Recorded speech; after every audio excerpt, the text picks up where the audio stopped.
Hello mga karab, welcome to my vlog with my Chur sisters.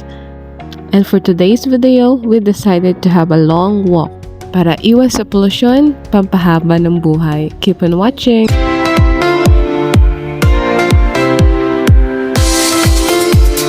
Hello mga karab, welcome to Ruth and Black.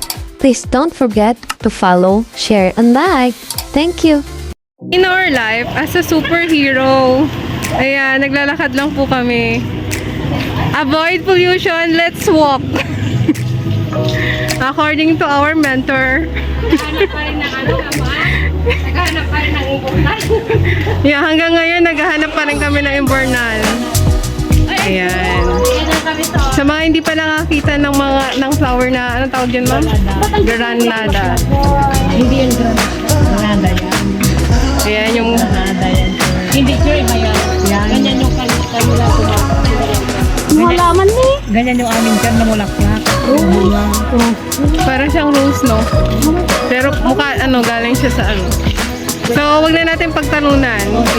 Granada para sa'yo, bunga para sa iba.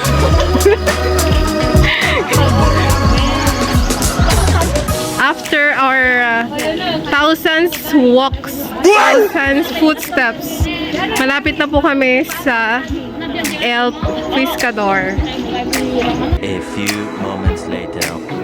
So, nandito po kami sa dulo ng bayan na tinatawag nating Arusan.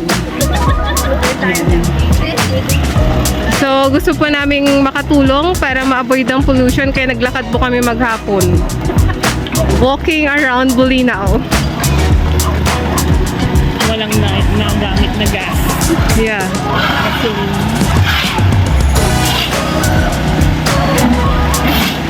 Guys, sino nakapanood po sa inyo ng Titanic kung hinahanap nyo po yung mga nawawalang barko? Nandito po yung mga pira-piraso. Dito lamang po matatagpuan. Maglakad lang po kayo sa dulo ng Arusan. At pag wala na kayong masakyan, walang masamang mamahinga sa daan.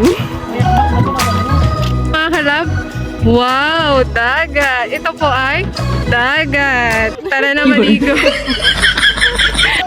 Ayan po kung makikita ninyo. Napakalinaw ng tubig at kapagsaw ng langit. No. Sa swimming pool. Aga maligo ka? Walang tubig ka. Gatagan ka si Kwam.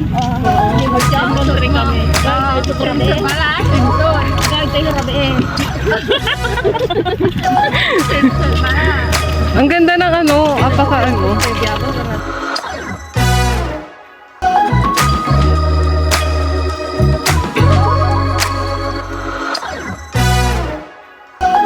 So, ito ang karugtong ng Arusa. Nandito na po tayo sa El Pescador. Andun na po yung mga kasama namin. Kaya bilis nila maglakad. Okay guys, nandito po kami sa El Pescador. Nagpapahinga po kami.